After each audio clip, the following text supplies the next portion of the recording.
بسم الله الرحمن الرحيم. أهلا بحضراتكم مع الجديد في صناعة الغزل والنسيج. الأول كل سنة وحضراتكم طيبين بمناسبة شهر رجب الكريم. النهاردة بتحاول شركات الشحن العالمية ومن ضمنها شركة ميرسك الدنماركية بتحول طريقها من باب المندب إلى قناة السويس، بتنقل إلى طريق رأس الرجاء الصالح من عند القرن الأفريقي، لأنها كانت هدف للحوثيين في باب المندب. وبدأت شركات الشحن الأخرى العالمية الكبيرة زي شركات CMA وهباج وMSC برضو بتتنقل إلى طريق رأس الرجاء الصالح. أنا هتكلم عن تخصص التكستايل. طبعا الشركات بتاعت الغزل في الهند وفي الصين حصل فيها ركود، مش عايز أقول لحضرتك النهاردة بيعرضهم إن عندنا الطلب قل حوالي 50% في الهند. السفن هنا بتاخد مشوار بعيد جدا في طريق رأس الرجاء الصالح على الأقل 15 يوم. يبقى حاجتين، وقت زائد مال. فاكرين قناة السويس المشكلة اللي حصلت عام 2021 وأكبر كثير من السفن لللف خلف الرجاء الصالح.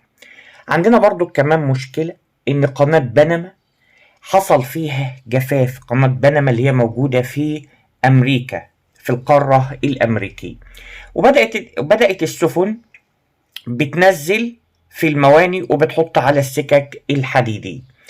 وقناة السويس هي قناة مهمة جدا بتأثر على جميع الأسعار، من أول الموبايل اللي حضرتك ماسكه اللي هو جاي من الصين أو من الملابس أو من الغزل اللي جاي من الهند. وهي عبارة عن شريان الحياة الاقتصادية العالمي. حصل فيه زلزال اقتصادي، بالإضافة إن قناة السويس هي مصدر مهم للثروة المصرية أو للدخل العملة الصعبة لمصر. زي ما أنا قلت لحضراتكم الشحن ارتفع، فشركات الشحن بدأت ترفع الأسعار. النولون زاد بطريقة كبيرة جدا. النهاردة الحاوية كانت $700 بتجيبها، النهاردة 2500 و3000 دولار. لو لأوروبا $5000 في حاجة كبيرة، ودي أثرت على جميع الأسعار. النهاردة في شبه شلل اقتصادي للتصدير الخيوط. تصدير الخيوط من الصين أو من الهند. زي ما أنا قلت لحضراتكم النهاردة الهند أو مصانع الغزل الهندية الخاصة بالقطن بتقول لنا إن صادرات الغزل الهندية سواء في شمال الهند أو جنوبها انخفضت بأكثر من 50%. هل الوضع ده هيطول؟ لو طول هيأثر كتير جدا علينا وعلى العالم كله في الأسعار.